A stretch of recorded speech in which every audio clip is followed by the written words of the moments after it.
திருவள்ளூரில் பள்ளி மாணவி காணாமல் போய் 5 மாதங்களுக்கு பிறகு அவரது சடலம் எலும்புக்கூடாக கண்டெடுக்கப்பட்டிருக்கிறது. பள்ளி மாணவி கொலை செய்யப்பட்டாரா?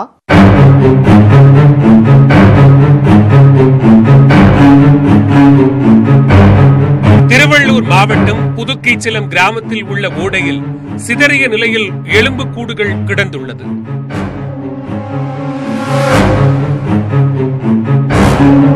தமது வயலுக்கு அந்த ஓடை வழியாக சென்ற விவசாயி சுரேஷ் எலும்புக்கூடுகளோடு பள்ளிச்சீருடை காலனி கிடந்ததால் உடனடியாக போலீசாருக்கு தகவல் அளித்துள்ளார். மாவட்ட காவல் கண்காணிப்பாளர் பொன்னி மற்றும் பொதட்டூர்பேட்டை போலீசார் சம்பவ இடத்தை பார்வையிட்டு எலும்புக்கூடுகளை கைப்பற்றினர். முதற்கட்ட விசாரணையில் இறந்தது புதுவெங்கடாபுரம் கிராமத்தைச் சேர்ந்த சுப்பிரமணியின் மகள் சரிதா என்பது தெரிய வந்துள்ளது. கடந்த செப்டம்பர் 7ஆம் தேதி பள்ளிக்கு சென்ற அவர் இரவு நேரமாகியும் வீடு திரும்பவில்லை.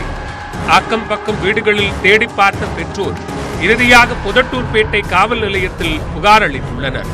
அதன் பிறகும் நண்பர்கள் உறவினர்கள் வீடுகளில் தேடியும் எந்த பலனும் இல்லாததால் சோகத்தில் முடங்கி போயிருந்தனர் மாணவியின் குடும்பத்தினர். சரி, அந்த வெளியே உட்காந்து போனாரு. சரி, பாப்பா வந்து ட்ரெஸ் இருக்குது, காலு தலை தான் இருக்குது, யார்ட்டு வந்து பாருன்னு சொன்னாங்க ஒரு நாயுடு கிட்ட. அந்த நாயுடு வந்து பார்த்துட்டு எனக்கு வந்து சொன்னாங்க, சரிப்பா நீங்கள் யாரும் இருக்குது, ஒரு பாப்பா இருக்குது வந்து பாரு அப்படின்னு சொன்னாங்க. போய் பார்த்தா நம்ம பாப்பா அது செருப்பு, அந்த துணி, அந்த தலை, அந்த காலு எல்லாம் கிளீன் இருக்குது நம்ம பாப்பாவது.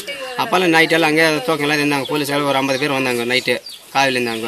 அப்புறம் காலையில் இப்போ ஒரு 30-40 பேர் வந்தாங்க. டாக்டர் வந்தாங்க, பார்த்துட்டு அதெல்லாம் க்ளீன் பண்ணி பார்த்தா நம்ம பாப்பா அடையாளம் அந்த கம்மல் இருக்குது, அந்த சைனியர் கால் சைனியர் இருக்குது, அந்த மூக்குத்தி இருக்குது, எல்லாம் இருக்குது. ஆனால் நம்ம பாப்பா கரெக்டாக அடையாளம் தெரிஞ்சு போச்சு நம்ம பாப்பாதான்ட்டு.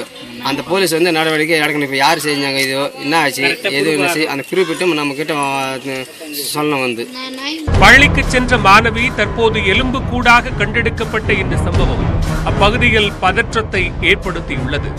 பாலியல் வன்கொடுமை செய்யப்பட்டு மாணவி கொல்லப்பட்டாரா என்ற கோணத்தில் போலீசார் தங்களது விசாரணையை முடுக்கிவிட்டுள்ளனர். இந்த செய்தி மட்டுமின்றி இன்னும் பல்வேறு முக்கிய குற்றச் செய்திகளின் உண்மையான பின்னணியோடு உங்களை மீண்டும் சந்திக்கிறேன். அதுவரை விடைபெறுவது மகாலிங்கம் பொன்னுசாமி.